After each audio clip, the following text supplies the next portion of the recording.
Side of the argument నేను చెప్తున్నాను sir. అవునమ్మా, ఇప్పుడు నువ్వు చంపుతున్న వాళ్ళు ఆ, ముస్లిమ్స్ ఉన్నారనుకుందాం, ఆ, ముస్లిమ్సే వాళ్ళు. బట్ చంపుతున్నది ముస్లిమ్స్ నా, హిందూస్ నా, రిలీజన్ వైజ్ గానే చూస్తున్నారు నిన్ను జనాలు చంపింది అన్నట్టుగా. హిందువులనే కదా. అవును, అదైతే నిజమే. మరి అవును. ఇక్కడ జరగడం లేదా? ఉమ్, ఇక్కడ నిన్న ముర్షిదాబాద్ లో, బెంగాల్లో ముర్షిదాబాద్ లో ఎవరిని చంపారు? హిందువులనే కదా చంపింది. అవునా కాదమ్మా? నువ్వు మతం శాంతి మతం శాంతి మతం అని చెప్పుకుంటే సరిపోద్దా? ఆచరణలో ఎక్కడ? ఉమ్, వాళ్ళని నేను తప్పు పట్టడం లేదమ్మా. వాళ్ళు వాళ్ళ మత గ్రంథం చెప్పినట్టు నడుస్తున్నారు. వాళ్ళ మత గ్రంథం ఇదే చెప్పింది. ఓకే.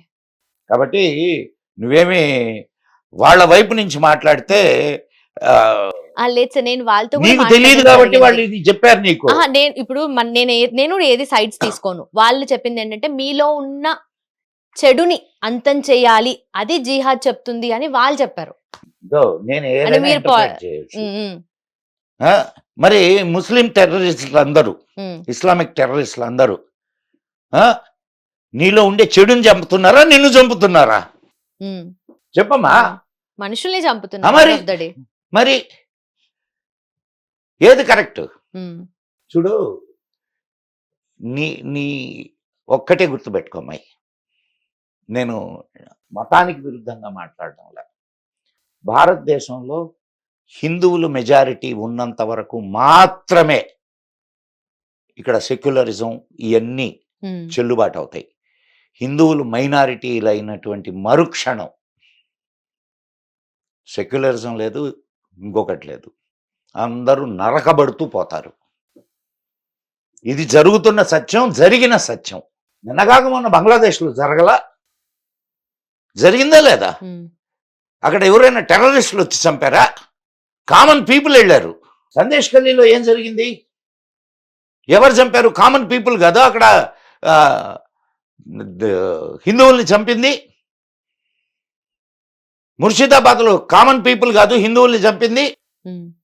బంగ్లాదేశ్లో చంపుతున్నది కామన్ పీపుల్ కాదు. చెప్తే సరిపోద్దమ్మా, ఆచరణలో ఉండబల్లా. ఉమ్. నీ ప్రశ్నకి సమాధానం దొరికినట్టేనా? దొరికింది సార్, దొరికింది. అయితే ఇప్పుడు న్యూక్లియర్ బాంబింగ్ గురించి మాట్లాడుతున్నారు. ఇప్పుడు మళ్ళీ debate around nuclear bombing. Okay, రెండు రెస్పెక్టివ్ నేషన్స్ ఏవైతే ఉన్నాయో అవి కూడా రెండు న్యూక్లియర్ నేషన్సే. బట్ ఒక్కసారి పాకిస్తాన్ మేము న్యూక్లియర్ బాంబ్, మీరు అన్నట్టుగా ఇందాక ఒక లేస్తే సైనికుడు మనిషిని కాదు, లేస్తే మనిషిని కాదు ఒక అన్నట్టు. సైనికుడు చెప్పిన మాట ఇప్పుడు నీకు చెప్తా. ఎస్. నాకు ఇంతకు ముందుగానే చెప్పాడు, Yeah. ఇప్పుడు నీకు చెప్తా. ఒక్క న్యూక్లియర్ బాంబు భారతదేశం మీద పడితే ఈ భూమి మీద పాకిస్తాన్ అనేటటువంటి దేశమే ఉండదు. Right it down.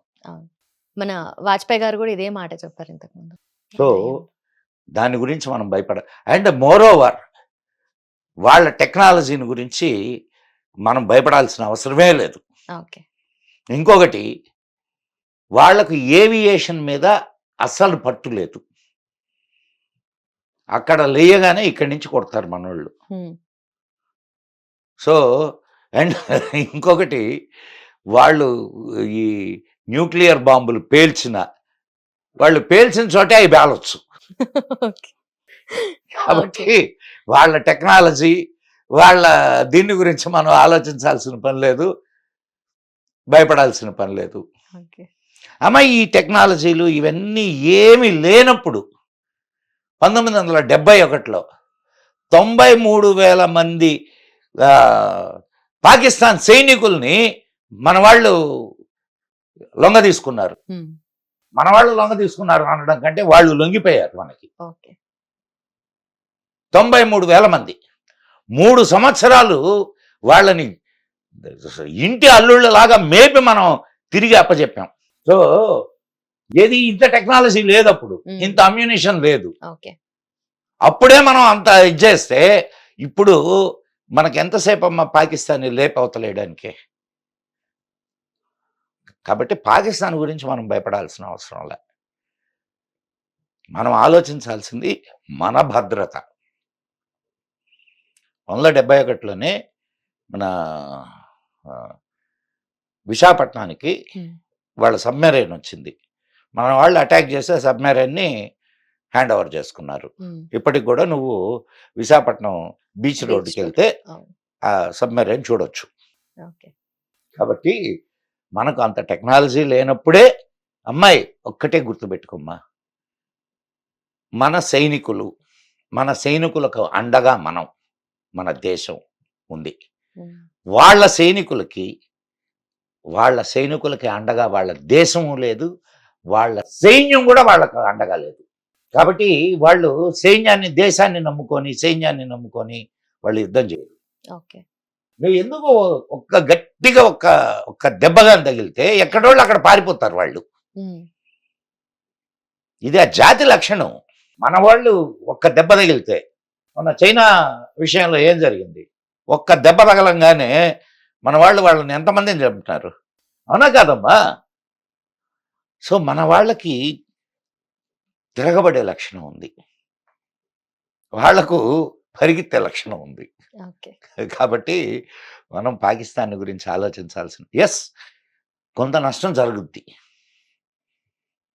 ఆ నష్టానికి మనం సిద్ధమై ఉండాల.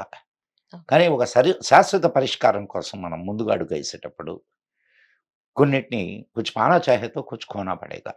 అండ్ బార్డర్స్ దగ్గర ఎవ్రీ టైం సిచ్యువేషన్ చేంజ్ అవుతూనే ఉంటుంది కదా సార్, ఎప్పుడు ఎలా అవుతుందో చెప్పలేము. సో మనకు పాక్ ఆక్యుపైడ్ కాశ్మీర్ కానీ, ఇటు చూసుకుంటే చైనా సైడ్ నుండి కానీ, అండ్ ఇక్కడ బంగ్లాదేశ్ ఇల్లీగల్గా వాళ్ళు వస్తూ ఉంటారు. అంటే అన్ని సైడ్స్లో మనము ఏదో ఒక రకంగా ఎఫెక్ట్ అవుతూనే ఉన్నాం each and every day. So దీన్ని ఈచ్ అండ్ ఎవ్రీ డే మనం ఎఫెక్ట్. హిట్ టీవీ యాప్, ఇందులో short news, live news, entertainment shows, movies, digital magazines తో పాటు మీ జిల్లా వార్తలను కూడా ఫ్రీగా చూడొచ్చు. ఇంకెందుకు ఆలస్యం, వెంటనే హిట్ టీవీ యాప్ ని డౌన్లోడ్ చేసుకుని ఫ్రీగా ఎంటర్టైన్మెంట్ పొందండి. Hit TV app. Hit TV app. Please download hit TV app. Hit TV app ని ఫ్రీగా డౌన్లోడ్ చేసుకొని ఎంజాయ్ చేయండి. మీకు నచ్చిన ఎంటర్టైన్మెంట్ కోసం హిట్ టీవీ యాప్ ని ఫ్రీగా డౌన్లోడ్ చేసుకొని ఎంజాయ్ చేయండి. హిట్ టీవీ యాప్ ని డౌన్లోడ్ చేసుకుని ఆస్వాదించండి, ఆశీర్వదించండి. ఇంతమంది సెలబ్రిటీలు హిట్ టీవీ యాప్ ని డౌన్లోడ్ చేసుకోండి అని చెప్తున్నారంటే ఎంత మంచి యాప్ ఆలోచించండి. అమెరికా అమెరికాలో చదవాలనుకునే వాళ్ళకి విశ్వసనీయమైన పేరు మన శౌర్య కన్సల్టెన్సీ. UK లో 1 year masters, UK లో 1 year masters, 2 years work permit up to 5 years visa. Contact Saurya Consultancy. Contact 89851 89851.